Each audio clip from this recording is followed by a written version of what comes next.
I started playing tennis at 12, inspired by two gentlemen from the neighboring town of Flora, Illinois. Their names were K.O. and John Powless. They were the United States national father and son champions in 1953, 1954 and 1956. When I was 11, I can still see the sign highlighting their consistent achievement leading into Flora on US 50 as you go into their hometown. The tennis bug bit me. I was inspired. The Powlesses developed a local tennis culture that they named Frog Island. I wanted to be part of that and ultimately was blessed with my Frog Island name, Snarrel Dively, a clever reversal of the first letter of my first name and the first two letters of my last name. This naming convention was how everyone chosen by a secret cabal obtained his or her special Frog Island moniker. Yes, girls were welcome. It wasn't a boys' club. I wore that name with great pride in that it was very special for somebody outside of Flora to receive a Frog Island name. I cherish the honor through today. K.O. Powless was a local pharmacist in Flora and was beloved by that community as a very generous and kind, thoughtful man, who created such a wonderful culture with the peculiar institution of Frog Island. John was a tremendous athlete not only in tennis but also as a 6'5" forward in basketball, where he excelled at Murray State University. His success continued as the assistant basketball coach at the University of Cincinnati when they won the NCAA National Basketball Tournament in 1961 and 1962. He went on to be the head basketball coach at the University of Wisconsin in the Big Ten. He is considered to have been one of the best senior tennis players, if not the best senior tennis player in the world. Google John Powless and see what comes up in the search results.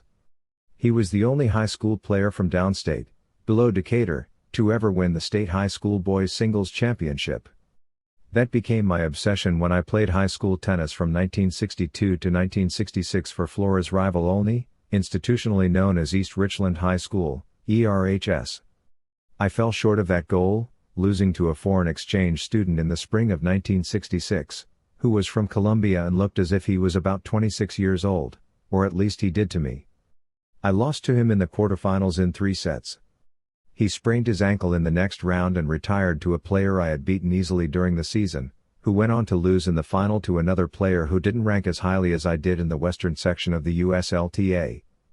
Western meant representing the Midwestern section of our country. In the boys 18s final sectional rankings, I ended up at number 9 in the 5 states comprising the section: Wisconsin, Illinois, Indiana, Michigan, and Ohio. 2 weeks after the state high school championships, I managed to win the state JC's tennis tournament to qualify for the national JC's boys and girls 16s and 18s tennis championships, pitting all finalists from all 50 states. The Illinois JC field was as strong as the Illinois State High School tournament, except for the young Colombian who had returned to his home turf, thank goodness. In 1966, the JC's national championships were held in Tampa, Florida at the University of South Florida campus. It was still under construction in 1966 when I took my first jet airplane ride in a Boeing 707 out of Chicago to Tampa, Florida. At the time, I had no idea that within a decade, this 18-year-old tennis player would become the Undertaker navigator with over 3,000 hours in the air and 63 unique destinations logged. The JCs, or Junior Chamber, is a worldwide community of young active citizens ages 18 to 40 who share the belief that to create positive change, we must take collective action to improve ourselves and the world around us. I would not trade the joy of playing junior tennis in the Midwest from 1961 to 1966 for anything. Some of the best days of my life were spent playing junior tennis in the Illinois towns of Decatur, Flora, Danville, Springfield, Belleville, childhood home of Jimmy Connors, Carbondale, and the many suburbs of the great city of Chicago. These included Evanston, Hinsdale, Des Plaines, Oak Park, Arlington Heights, Skokie, and probably a dozen suburbs I can't recall at the moment. Indiana venues included Terre Haute, Evansville, Vincennes, and Indianapolis. I thought I was on top of the world until I got to the national tournament and got my clock cleaned by one of the top 4 juniors in the United States at the time. His name was Doug Verdick and his dad was a famous coach at Redlands Junior College in California. In 1966 the Californians ruled, followed by the Floridians and the Texans, the common denominator being Sunshine States. I had high hopes of winning a couple of rounds in the national tournament to establish myself as a top 30 player in the United States, but that was not on my menu of life. My college prospects had centered more on some Ivy League schools rather than the Big Ten, which dominated the Midwest. Indiana University had come into my purview, primarily because Coach Bill Landon grew up in Illinois and was the state high school champion in 1944 and 1945. He kept a close watch on the junior players in his home state. I had 4 or 5 schools within 250 miles of my hometown, including Northwestern University, Purdue University, Middle Tennessee State in Murfreesboro, Tennessee, and Murray State in Murray, Kentucky. A high school teammate had gotten a partial scholarship to attend Middle Tennessee, and several players from Flora had played for Murray State and knew the coach there, Benny Purcell, father of Mel Purcell, 11 years my junior, who reached a high of 21 in the world. My prospects for a full scholarship were fair, but nothing was assured. I needed something good on a national level to give me more leverage. To be blunt, I wanted to choose where I went to school and have a full athletic scholarship. I had learned that valuable lesson: to thrive in the real world you needed leverage. Sports gives you that drive to be better than the average cat on the street. No offense to Compass Cat. The Ivy League did not give athletic scholarships, but I was a good student academically and did well on the SAT and the ACT college evaluation tests. I had been elected president of my junior and senior classes in high school, and I finished 9th out of 225 in the graduating class of 1966. So I had gained some leverage with the University of Pennsylvania in particular, but also Dartmouth and Cornell. However, these academic scholarships would only amount at best to 2/3 of the cost of going to college. That situation would still require my father to come up with probably $2,000 to $2,500 a year for all obligations to be met at an Ivy League school. That was the cost of a new car in 1966, nothing to scoff at. I wanted to be financially independent, so I was shooting for a full ride, but was running out of time to bolster my status in the eyes of coaches with full packages at their disposal. It was getting late in the summer of 1966 when I qualified for the U.S. National Boys 18s in Kalamazoo, Michigan. My high hopes were somewhat deflated and I did not win a single match, but sometimes there's a golden lining even when you lose. First round I drew the number 4 seed in the tournament, a Californian, named Thomas Leonard. He was better than his seed, because he went to the final, only to lose to Steve Avoyer, who was the number 1 junior in the United States that year. You may ask, how did I win even though I lost? Well, I lost in 3 sets to Mr. Leonard's first round in front of the featured crowd at Stowe Stadium, and there were numerous college coaches in attendance hoping to snag one more solid player who had evaded most coaches' recruiting radar. I became that diamond in the rough. I lost in the consolation round, to a seeded player who had been upset in the main draw. His name is Butch Seawagon, who also ended up with a pro career. Tom Leonard has singles wins over Borg, Connors, Newcomb, Emerson, Coates, Tanner, Ashe, and Nastase, in World Team Tennis. In doubles, he has wins over Laver Emerson, Riesenacher, Hewitt Stockton, Raheem Barawiak, and Connors Gonzalez. His career high in the world was number 34. I had lost 6-2, 2-6, 6-2 to Leonard, and I believe it was something like 7-5, 10-8 to Mr. Seawagon. Butch's career high in the world was number 87. Tom Leonard ended up number 3 in the United States in the boys 18 singles in 1966, and for a while the Undertaker Navigator had him sweating his little California butt off.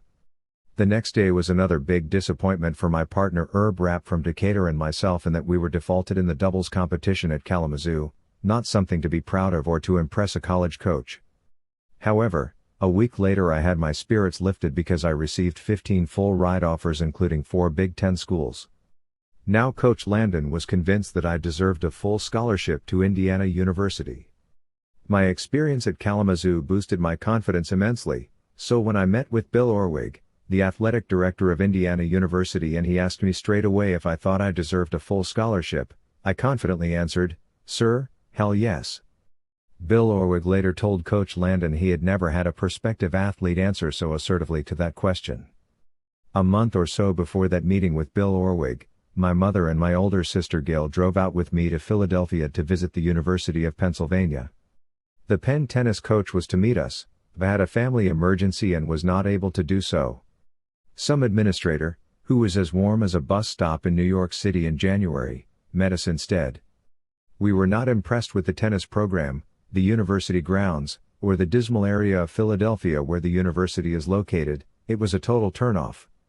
So it wasn't in the cards for Snarrel Dively to run into his future 45th president, Donald Trump, at the Wharton School of Business in the late 60s, not a loss worth noting, even though I am a Donald Trump fan today, and will vote for him in the November 2024 election. I voted for him in the last two previous presidential elections. I'm not afraid to take a political stand, even though there are people so prejudiced against Mr. Trump, that they would deny me my opportunity to vote and my right to express my opinion, solely based on their prejudices. I feel sorry for them and their hateful opinions. I have many humorous anecdotes from my days of playing college tennis and enjoying my partnership with a wonderful Australian, named Jeff Hodgson. He came to IU from Perth, Australia, where he had been the #1 junior in Western Australia.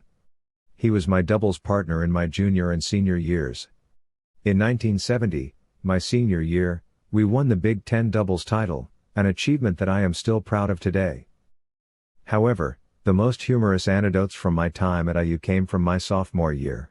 I first met my doubles partner, Wes Spence, as a fellow freshman, and we weren't allowed to play because of the Big Ten freshman rule prohibiting all freshman athletes from competing during their initial year in college. In my sophomore year, I played doubles with Wes from London, Ontario, Canada. He was a short, stocky athlete who could run like hell and wrestle like you had a hold of a fire hydrant. I found that out in Starkville, Mississippi in 1968, sitting in a run-down motel named the Plantation Inn. We were waiting for the rain to recede, so we could play a quadrangular tennis meet with Mississippi State, Oklahoma City U, and Oral Roberts University. All three of those teams were ranked in the top 20 in the country at the time. We were expected to get our tails whipped, and our opponents weren't disappointed, I hate to admit.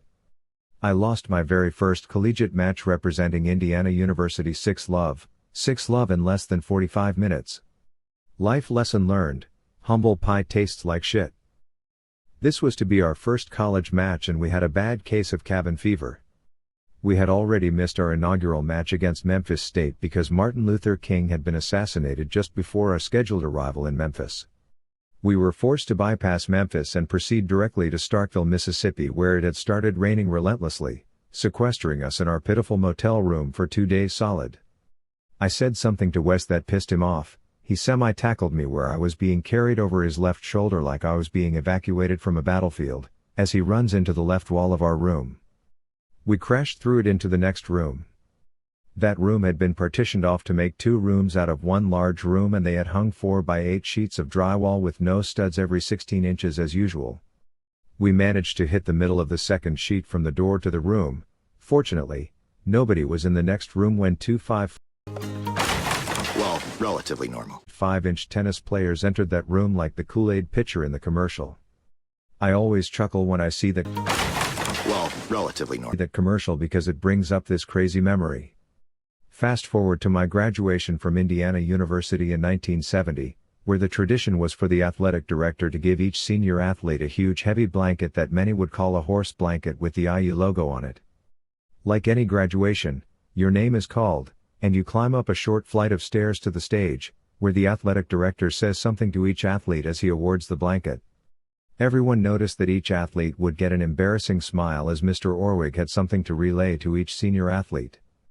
My name was called, and I was a little nervous when Mr. Orwig bent over and called me by my Frog Island name. He said, "Snarrel Dively, ah yes, you still owe me $83.50 for that wall in Starkville, Mississippi." He had a good chuckling gotcha. As I quickly exited the hell off the stage. Another life lesson learned: your past deeds will often find you in the future when you least expect it. If you enjoyed this anecdote, please view my other video. Sometimes losing isn't as bad as you thought.